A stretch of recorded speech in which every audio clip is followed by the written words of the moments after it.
All right, let's get started here. Hope everybody's doing well today. Um, Today we're going to be talking about something a little bit different. Some basic concepts having to do with estimating demand and the effect that that will have on a company's profitability. So before we get into that new material, just remember that your next assignment is due on Friday. So you've got 2 days to finish that budget limitations assignment. And we looked at the in-class exercise on Monday, how that ties directly into the first problem on the assignment. And then the rest of the assignment is related to the project and just some thoughts that get you headed down the road of preparing the spreadsheet that you'll need for the project. So the project itself is due on Friday the 19th of November. So you've got just over 2 weeks to finish that. Any questions on the announcements? I think I announced it on Monday that I'll be returning your exams in class on Friday. We'll go over the solution and talk about the test on Friday. Okay, so this is a advertisement that I'm sure everybody's seen things like this before. You know, if you don't usually subscribe to the newspaper, a lot of people will buy one paper a year, and it's the one that comes out on Thanksgiving. And the reason why maybe you do that is just to go through all the advertisements and plan out your shopping for the following day, planning out Black Friday or even the shopping that starts on Thanksgiving itself. So the reason why people are so interested in those advertisements is that, of course, the prices are incredible. You can get stuff for super low prices that aren't available during the rest of the year. For instance, last Thanksgiving, I just on a whim decided to go into Walmart and ended up walking out with a $150 flat screen TV. It was a 55-inch flat screen TV. My parents needed one. The TV that they'd been using was like 12 years old at that point. It was just garbage. So I came home looking like a hero, getting them a huge TV, but it was super cheap. So, in fact, the deals are so good that this is not uncommon. You've probably seen video of people like breaking down the doors, and every year there's some sort of a news story about like a fight, you know, people fighting over a waffle iron or something, you know, or whatever the latest toy is, people scrambling, and it may even be worse this year, you know, because there's all the supply chain disruptions.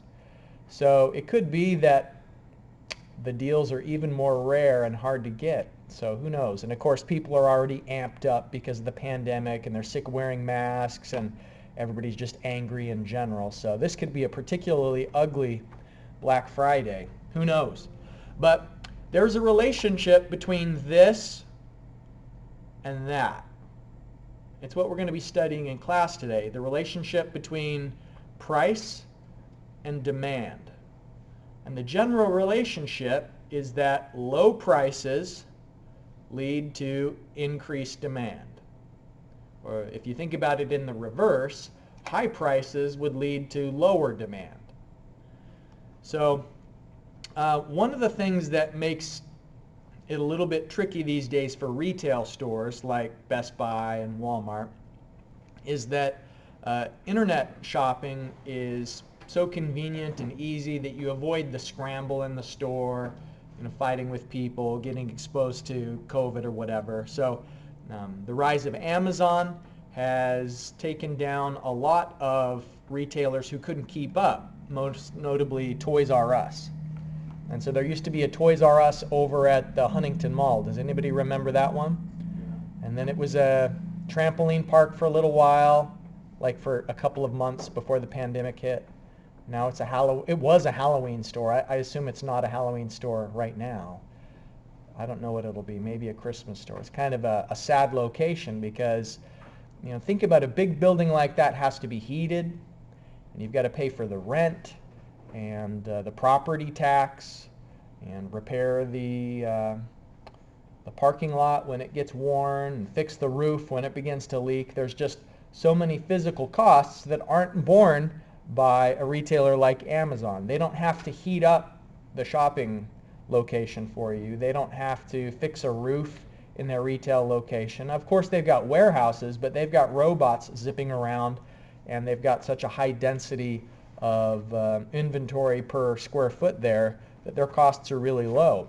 So it's interesting to see how the internet and internet shopping has kind of turned a lot of the financial relationships that we used to take for granted on their ear. But the one thing that remains constant is that low prices increase demand. Whether it's on the internet or whether it's in person, people respond to low prices.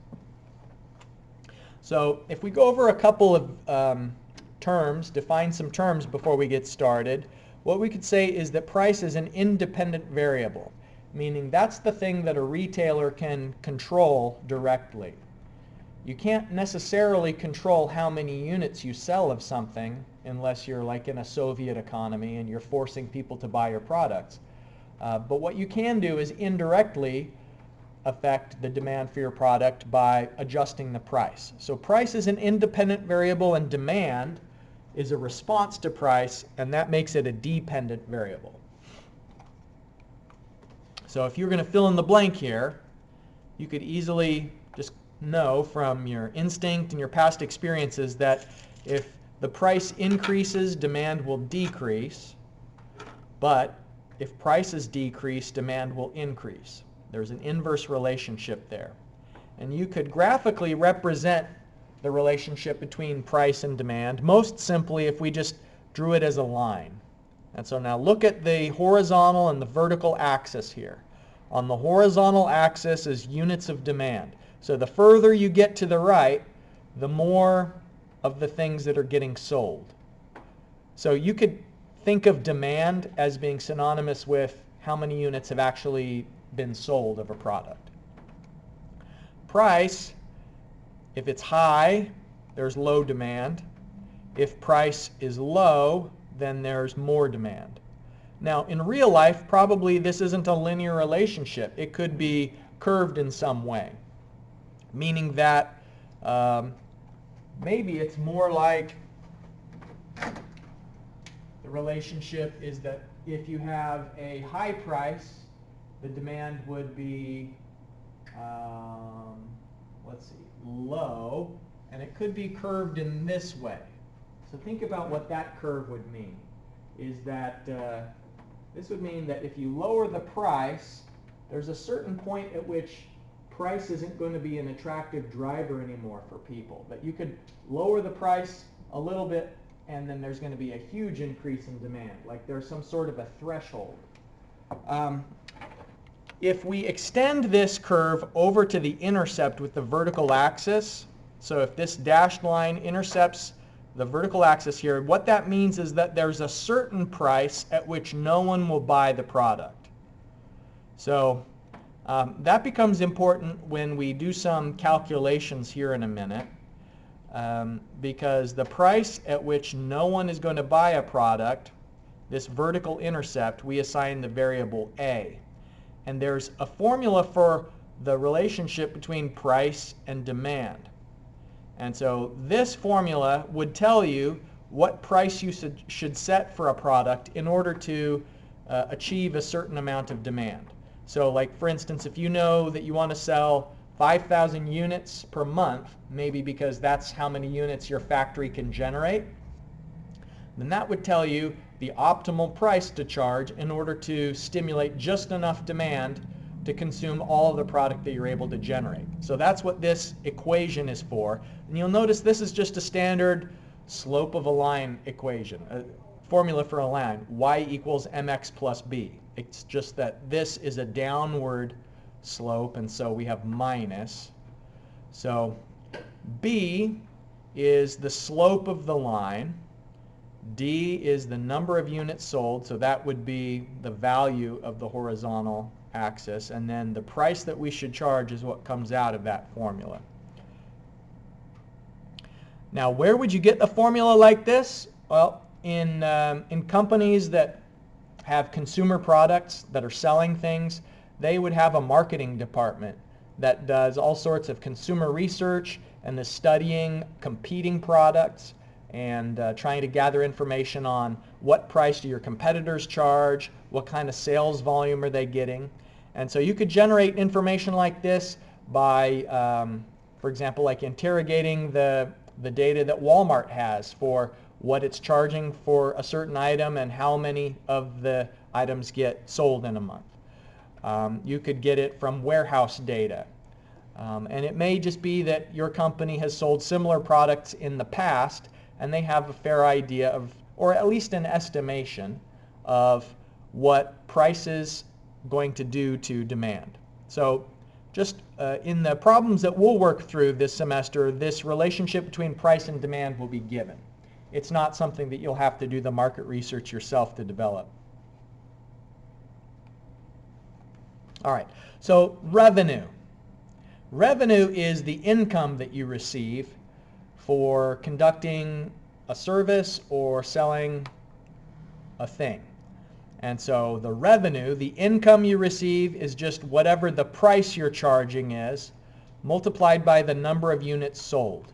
So price times demand is revenue. And this isn't really anything you'd need on a formula sheet, I don't think. I mean, it just makes sense that if you're charging $10 for an item and you sell 500 items, then that would give you $5,000 in revenue. It's just the price per item multiplied by how many are sold, and then that tells you the revenue. Now, revenue is not the same thing as profit. Revenue is just looking at the inflow of cash. It's not yet taking into account the cost of producing things. And so don't confuse revenue with profit. So far we're just talking about revenue, which is the income. Now, if we substitute in, so we had a formula for P on the previous slide. Here's the formula for P.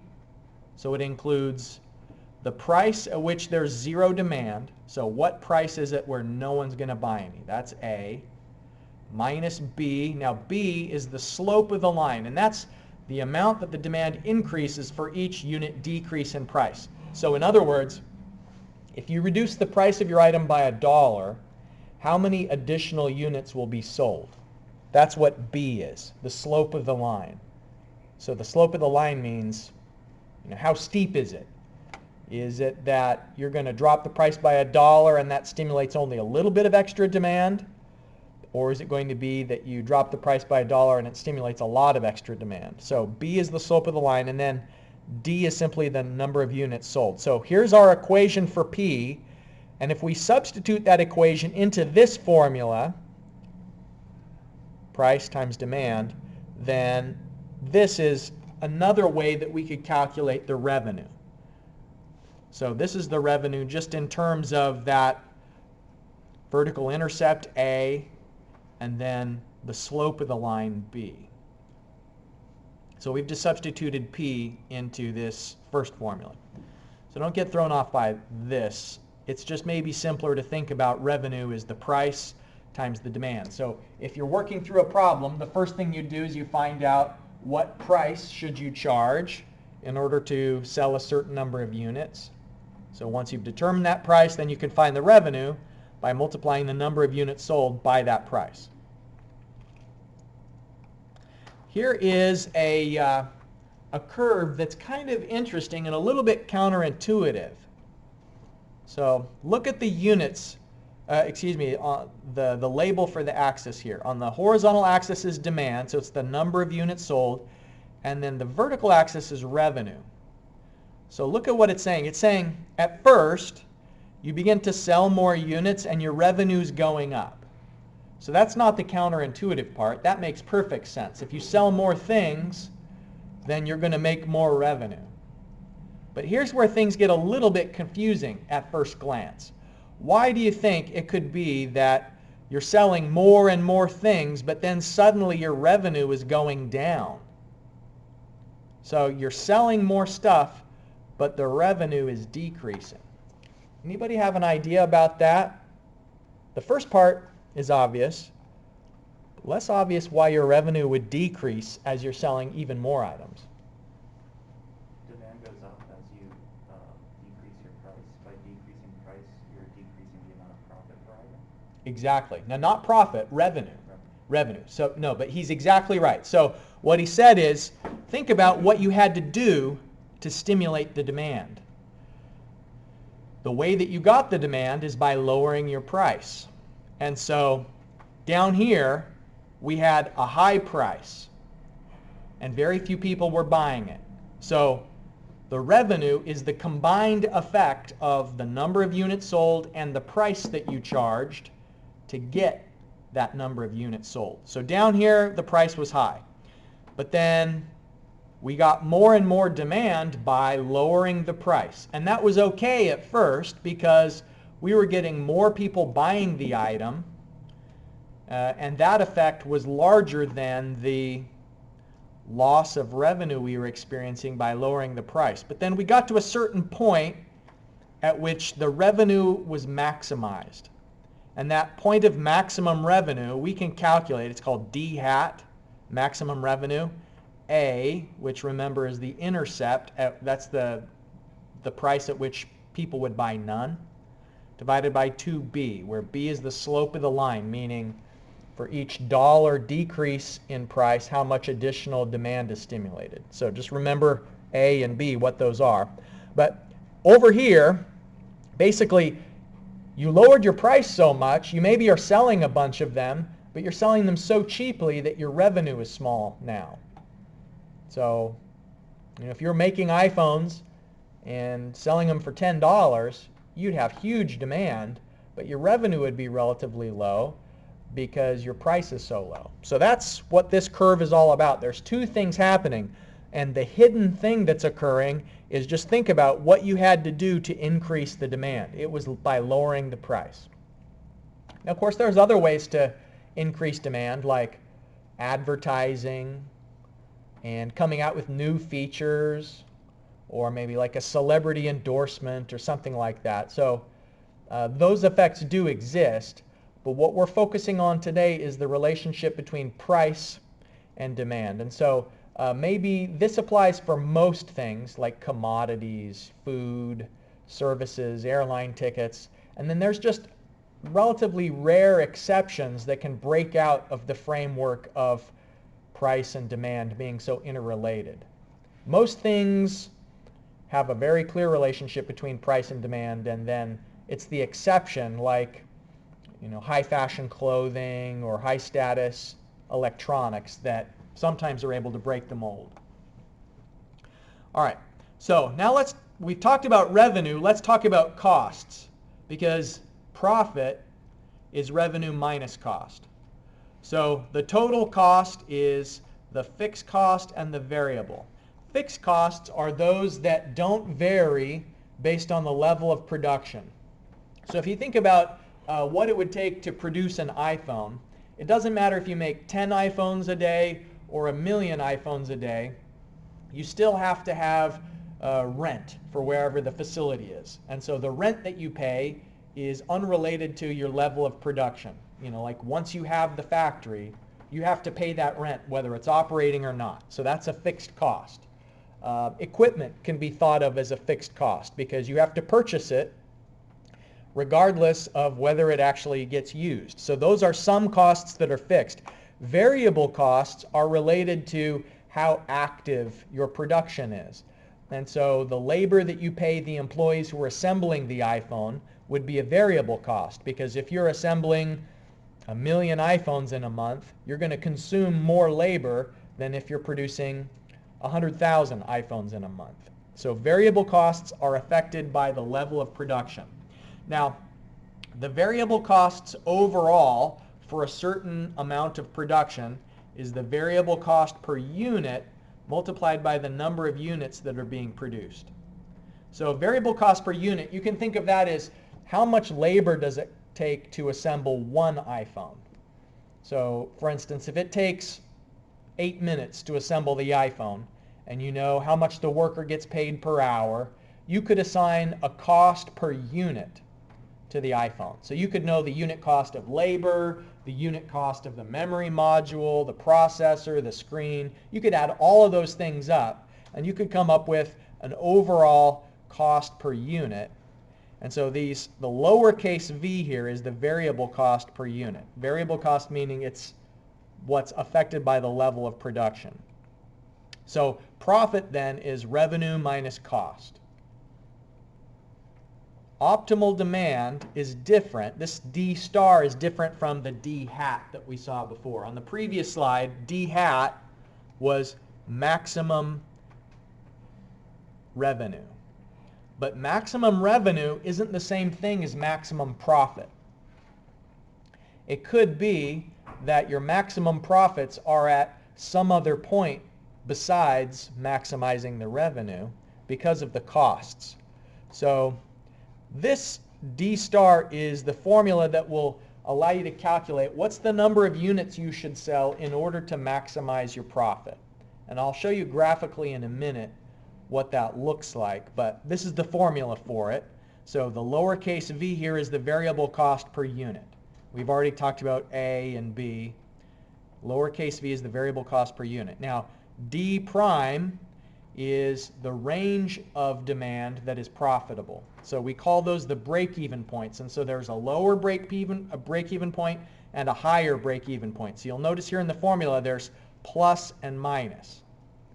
So let me graphically show you what this all looks like, and then we'll come back to this slide just to revisit the formulas. So we've seen this revenue curve before. That's not a new thing. The revenue curve we've seen. Okay, now C sub F, fixed cost. Those are the expenses that you have to pay that are independent of demand. So you'll notice as D goes up, the fixed costs don't change one way or the other. You have to pay your fixed costs whether your demand is low or whether it's high. C sub V, see this black arrow? Those are the variable costs. So when your demand is low, you have low variable costs. When your demand is high, then the variable costs are high. So C sub T is the total cost. So that is the fixed plus the variable cost. So this curve is going up as you get further to the right because the total costs include the fixed costs that you have to pay regardless of the level of activity plus the overall variable cost. Variable costs being the variable cost per unit multiplied by the number of units. Okay, so the difference between the revenue curve and the cost curve is profit. And so you see this gray shaded region? The line that's above your cost and below the revenue. That's how much money you get to keep. That's the profit. So what you want is the profits to be as big as possible. So look at D prime 1. This is the first break-even point. You're not going to go out of business at D prime 1. If you're selling that many units, you'll break even. If you sell fewer than D prime 1 units, then you're losing money. Because look, your costs are higher than your revenues if you're to the left of D prime 1. So you will go out of business if you're selling less than D prime 1 units. But if you're selling at least D prime 1, and then there's a maximum profitability, a maximum point as well. This D prime 2 is the last point at which the revenue is greater than the costs. And so if you sell more units than D prime 2, then you're losing money there as well. But maximum profit is different from the maximum revenue. And graphically speaking, what we're looking for at the maximum profit is those two lines are parallel. So consider the slope of the cost curve. See the slope of it? And look, where is the slope of the revenue curve parallel to the cost curve?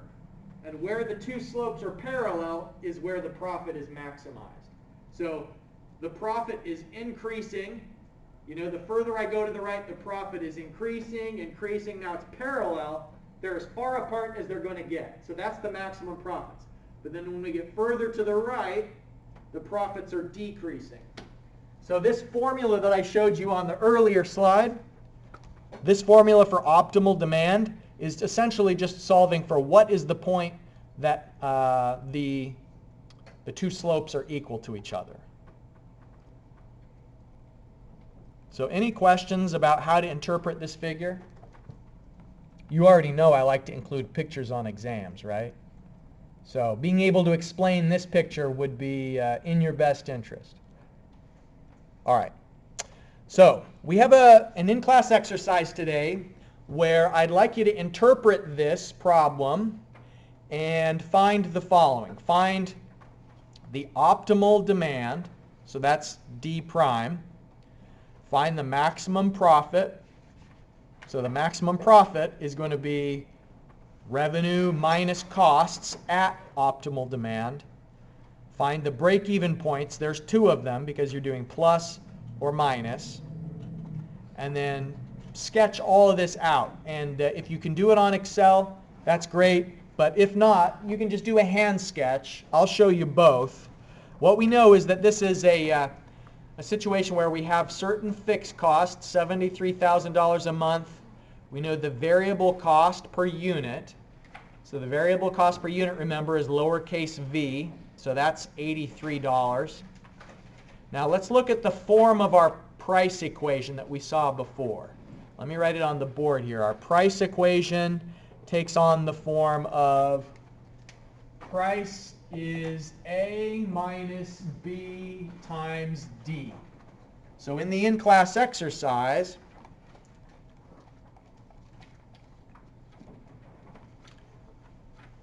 A is 180 and B is 0.02. B is not negative. The negative sign is built into the price function. So B is just the coefficient, 0.02. All right, so go through the process of substituting into these formulas. The break-even point's a little bit tricky. You'll have to be careful there. But let me pause for a moment and let's see if you can find how many units should we sell for this particular scenario.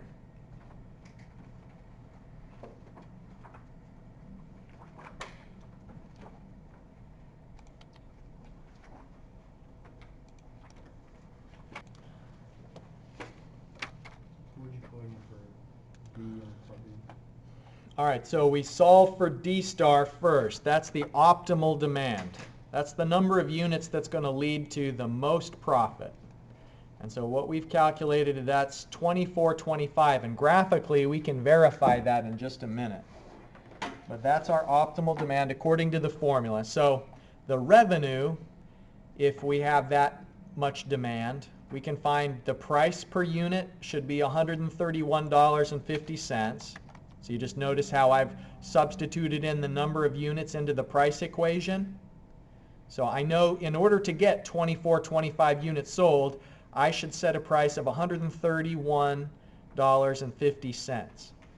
So if that's my selling price, and I'm selling 2425, then that means I'm going to have $318,000 coming in. And now let's look at the costs. There's the fixed cost and the variable costs.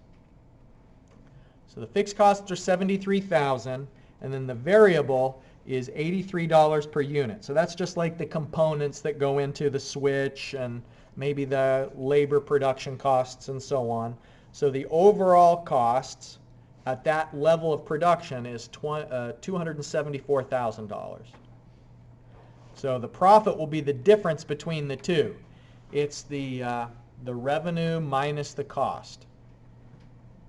So the most I can make on this setup is $44,000. If I sell fewer or more units, then I'll get even less profit. So any questions so far? Anybody all get the same amount of maximum profit? I see a few hands. Yeah? Okay. We'll take a look at this on Excel to see if it lines up. Now the break-even points are a little bit tricky. Okay, so here's our formula for the break-even. So it's going to be, you'll notice that I don't try and do it all at once. I write kind of the sub-steps on the page just so I can see, all right, here's the formula, then here are the specific substitutions that I'm doing, and maintaining some parallelism so that you can see what was put into the formula in place of A, what was put into the formula in place of the cost per unit, and so on. By the way, I think here we've defined the variable cost per unit as this lowercase v, and let's see. Yeah, so it's being used here the same way, lowercase v for the break-even points. But in my solution, I think I said C sub v. So that's the variable, that means the variable cost per unit. So just the formula that I've applied here, you saw it as lowercase v for this variable. Okay, so you can see that the range of profitable demand is from 832 units up to 3918. So I can do a little sketch of everything, and this is showing, here's a revenue curve, the cost curve. I've identified my break-even points at which the cost curve is finally below the revenue curve. So that's 932 and 3918, and then the optimal demand is 2425. So let me show you how we could visualize all of this using Excel. I'm just going to pull up Excel really quick, and you can feel free to follow along if you'd like, or just observe. It's up to you. I may be going a little bit fast because we only have 6 minutes remaining, so it may be a struggle to keep up. But the fixed cost is 73,000. The variable cost per unit, lowercase v, is $83. The price for zero demand, A, is 180, and the slope of our curve is 0.02. Okay, so what I'm going to do is just pick some demand values that I know will be within the range of what I'm interested to look at. So let me do 0 through 5,000. So I'm going to have demand, price, revenue, cost, and profit. So I'm going to start at 0, and I'll do 0, 100, 200, 300, 500, 1,000. 1,500. So I'll just continue in increments of 500 up through 5,000. And that should be enough points so that it's relatively smooth. Okay, so price, remember my price curve is 180 minus 0.02 times the demand. Now I need to anchor these reference up top. And so this is going to tell me what price is associated with the demand level that is associated with that price. Revenue is demand times price. So that's the money that's coming in. Cost is the fixed cost, anchor that reference, plus the variable cost per unit, anchor the reference, times the number of units sold. So here is my costs for a certain level of production, and then profit is just revenue minus cost. So we can see that we start off unprofitable, but there's a certain level of production where it goes from losing money to gaining money. And what did we find for those break-even points? It was 932. So let me put in here 931. So I'm still negative, but then 932 is where the profit is positive. And the other break-even point was 3918. So let's see here, 4,000, 3918 is profitable, but 3919 is unprofitable. Okay? And the maximum profit, if I want to maximize the profit, let's see if Solver is installed on here. I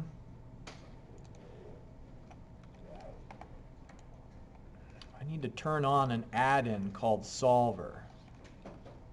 So let me turn on Solver, manage this, there it is, turn it on. Okay, it gives me something similar to GoalSeek, but it's more powerful. Because in goal seek, you have to know what you're looking for, and it'll change the value until you know. Here, I don't necessarily know what's the maximum profit. I just want to maximize profit. So home, let's see if I can, where's that solver? Oh, data. There it is, solver. All right. So what I want to do is I want to maximize, okay, let's say I'm going to do it here. I want to maximize that profit by changing demand. Okay, so see what the option is? Set the objective to maximum by changing the demand. So solve, and it found 24.25. So that's the same thing that we had done with the formula. Now finally, I could just do a graph through insert chart. I'll do a scatter chart with smooth, and sometimes it'll automatically try and choose what data is going into that, but I'll select the data. I want my X values to be the demand, and then I want to have my Y values be, for example, the revenue. And there's going to be that shape of the curve that we've seen before. And I could also add in the demand versus the